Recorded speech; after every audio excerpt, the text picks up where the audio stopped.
Magandang umaga po sa bawat isa sa inyo. Welcome back to our 365 Daily Devotions. Gusto po muna batiin si Ate ni Nene Tangkangko ng Bustos Bulacan. Hello po sa inyo. Now, yung ating pong pag-aaralan po ngayong umaga ay patungkol pa rin po sa Grow in the Grace. So, I hope this week mas lalo po nating naunawaan ano yung ibig sabihin ng grace o biyaya ng Diyos. Yung biyaya ng Diyos sa madaling salita ay kagandahang loob ng Diyos na pinapakita niya sa atin bagamat hindi tayo karapat-dapat. No? Ay yung grace Hindi tayo karapat-dapat tumanggap ng biyaya, pagpapala, kaligtasan, pero ibinigay pa rin ng Diyos sa atin dahil maganda ang kalooban ng Diyos. No? So, let's grow in that grace. Let's grow in the grace of God. Now, dito po sa Hebrews chapter 4, ito po yung pag-aaralan natin ngayong umaga, chapter 4 verse 16. Sabi po ng sumulat ng Hebrews, "Let us then approach God's throne of grace." Tayo daw po ay lumapit sa trono ng biyaya ng Diyos with confidence so that we may receive mercy and find grace to help us in our time of need. Sa Tagalog po, kaya't lumapit tayong may katapangan, merong confidence, katapangan sa trono ng biyaya upang tayo tumanggap ng awa at makatagpo ng biyaya na makakatulong sa panahon ng pangailangan. Now, yung unang katuruan po natin ngayong umaga, God has given us the right. Meron po tayong karapatan, authority, to approach God's throne. Pwede tayong lumapit doon sa trono ng Diyos. Meron tayong authority. Meron tayong karapatan na lumapit sa trono ng Diyos. Now, dito sa Pilipinas, no, meron tayong presidente. Sa ibang bansa, meron silang mga hari. Sa ibang lugar, meron silang prime minister. Now, hindi ka basta-basta makakalapit sa kanila. Hindi ka makapunta sa opisina nila. Talagang almost impossible, no? Na yung mga kagaya natin makadaupang palad yung mga ganong klaseng tao.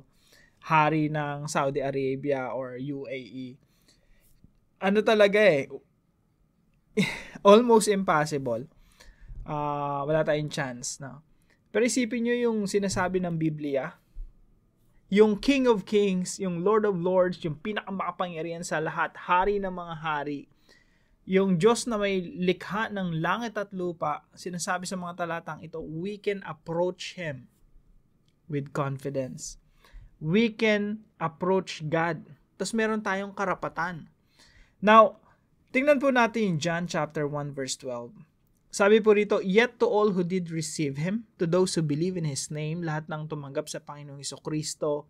Pag sinabing tinanggap mo siya, talagang kinilala mo siya bilang Panginoon at tagapagligtas ng iyong buhay, ibinigay mo talaga yung buhay mo sa Kanya, sinurrender mo sa Kanya, alam mo yung buhay mo nandun na sa palad ng Panginoong Hesukristo. Yan yung tunay na tumanggap at nananampalataya kay Kristo. "Yet to all who did receive Him, to those who believe in His name, He gave the right," exousia, authority, "to become children of God." Now, isipin niyo pong mabuti, meron tayong karapatan na ibinigay sa atin. Hindi tayo karapat-dapat sa karapatan na yon. Hindi tayo karapat-dapat. It's a privilege, no, na ibinigay sa atin ng Diyos, yung authority na yon. It's a privilege na tawagin tayong anak ng Diyos.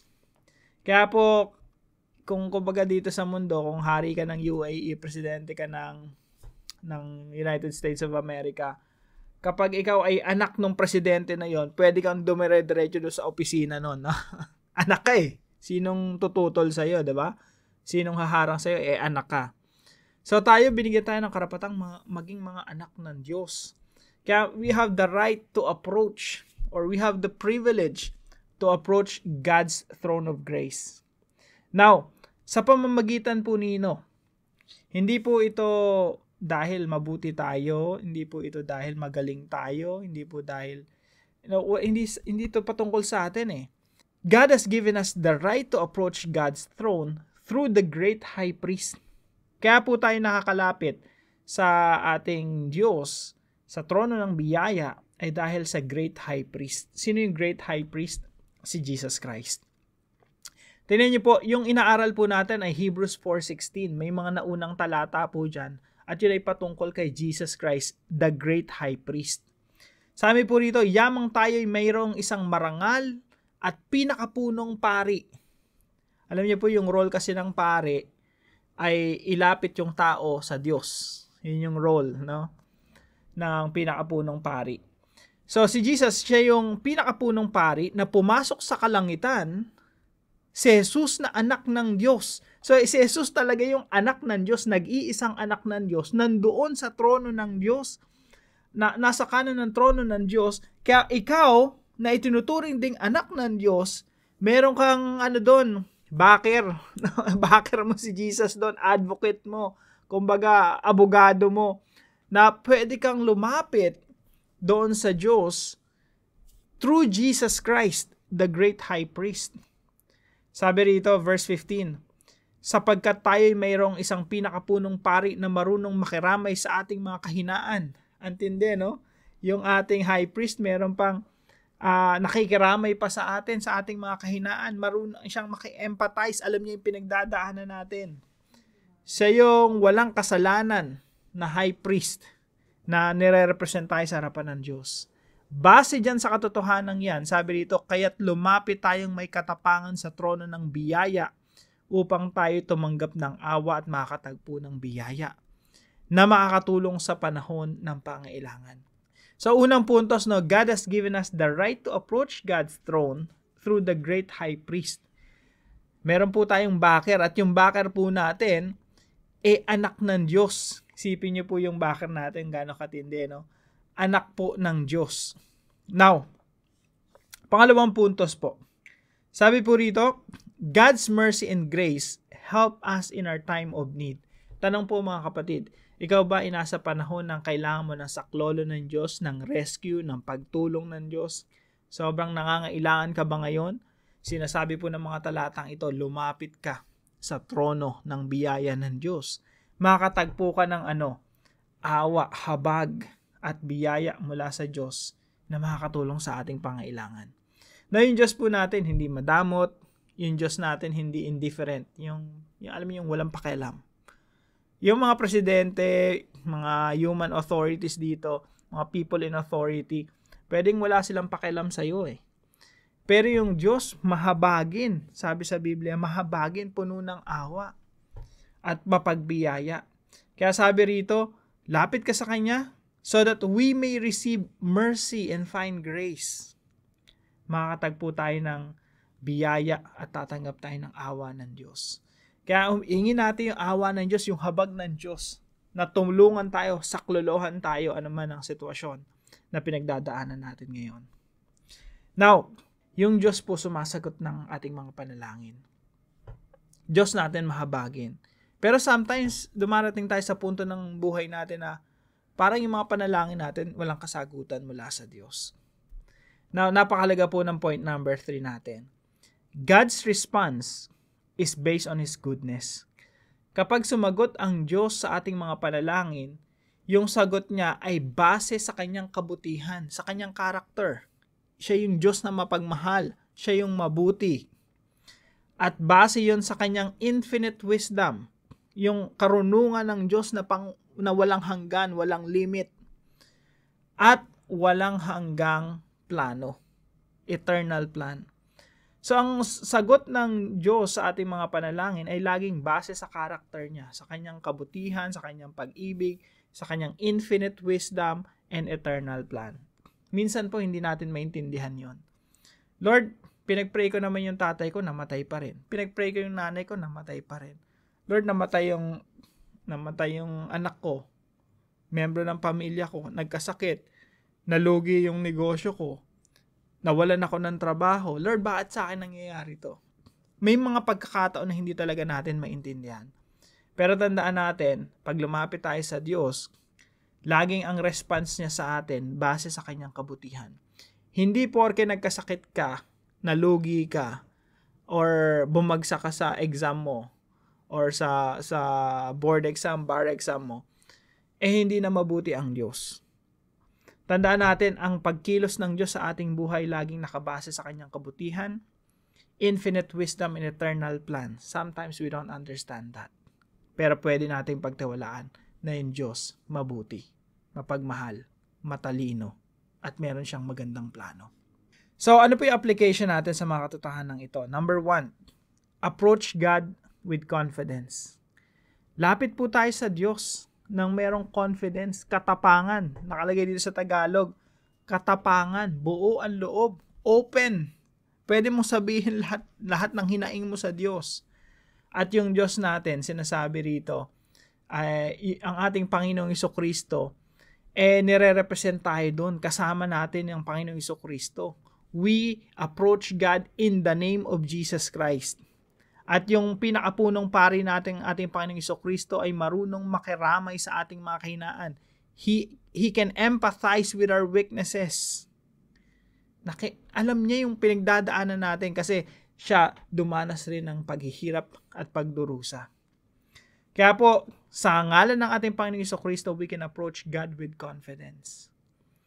Malakas ang loob natin. Hindi tayo lumalapit sa sarili nating pangalan, sa sarili nating kabanalan, kundi sa pangalan ni Jesus at sa kabanalan ni Jesus na walang kasalanan. Pangalawa po, appeal to God's mercy and grace. Sa pananalangin natin, sa paghingi natin ng tulong at saklolo sa Panginoon, sabihin natin, Lord, you are my merciful God. Kayo yung mahabaging Diyos. Hindi naman kayo madamot sa habag eh. Yung Diyos mapagbiyaya. Sabihin natin, Lord, ikaw to eh. Ito yung character mo eh. You're merciful, you're gracious, you're kind, you're holy, you're loving. Based on your character, Lord God, I will come to you. I know, meron akong mapapala sa aking mga panalangin. Alam ko sasagot kayo. Hindi kayo madamot sa pagsagot sa panalangin ng iyong mga anak. So let's appeal to God's character, especially sa kanyang mercy and grace, sa kanyang pagiging mahabagin at mapagbiyaya. Pangatlo po, let's accept God's good and perfect plan. Minsan sa ating mga panalangin, hindi yung kagustuhan natin ang nagaganap. Ang nagaganap ay yung kagustuhan ng Diyos. Again, yung isip at karunungan ng Diyos, infinite. Hindi natin minsan maarok. Pero pwede nating pagtiwalaan na yung Diyos mabuti, mapagmahal, at alam niya yung kanyang ginagawa. So let's accept God's good and perfect plan.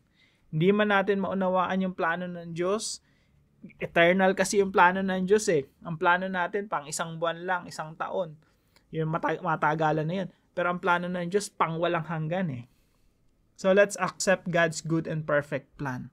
Kung paano nag-fit yun sa eternal plan ng Diyos, yung sitwasyon natin, tanggapin natin. Kaya po kahit ano pang kalagayan natin sa buhay, no? Meron ka mang karamdaman ngayon, namatayan ka man ng mahal sa buhay, let's accept God's good and perfect plan.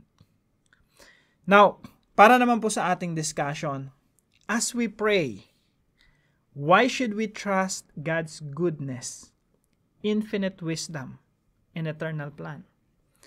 Sa ating pananalangin, habang nagpe-pray tayo, bakit dapat nakatuon yung ating puso na buong-buo nagtitiwala sa Diyos na siya'y mabuti, na siya'y mapagmahal, na siya'y marunong sa lahat, at siya'y merong walang hanggang plano? Bakit dapat doon tayo nakatuon? Hindi doon sa sarili nating mga panalangin, no? Minsan kasi pag hindi tayo napagbigyan ng Diyos, parang there's something wrong with God eh. Actually, hindi po ganun eh. Sometimes in God's eyes, there's something wrong with our prayers. Kaya hindi niya sinasagot. Kasi po, ang plano ng Diyos pang walang hanggan eh. Kaya alam niya yung future. Alam niya lahat. Kaya kailangan natin pagtiwalaan yung Diyos. So sa sarili niyong paliwanag, no, discuss natin po ito para mas lalo tayong lumalim sa mga talatang pinag-aaralan natin. Now, para naman po sa ating panalangin, Lord, you are my heavenly Father, and I am your child. I come to your throne of grace with confidence to receive mercy and grace. Please come to my rescue and help me in my situation. I may not understand what's happening to me right now, but one thing I know is that you are good and loving God. You control all things according to your infinite wisdom. and eternal plan. Based on this truth, Lord, calm my heart. Pakalmahin niyo po yung puso ko, Panginoon. Base sa katotohanan na kayo yung may control sa sitwasyon, kayo yung nakakaalam na pinakamainam para sa akin. Calm my heart and grant me peace of mind. In Jesus' name, I pray. Amen and amen. So po magpasalamat sa katuwang natin sa devotion na to, si Brother Alvin. Maraming salamat sa iyo, kapatid. Isang mabuting kaibigan. At kung kayo po ay matutunan sa devotion natin na ito, ipalam nyo lang po sa comment section right below this video. And please share this devotion to your family and friends. Yun lamang po, pagpalain ka ng ating Panginoon. See you tomorrow 5 a.m. dito sa ating daily devotion.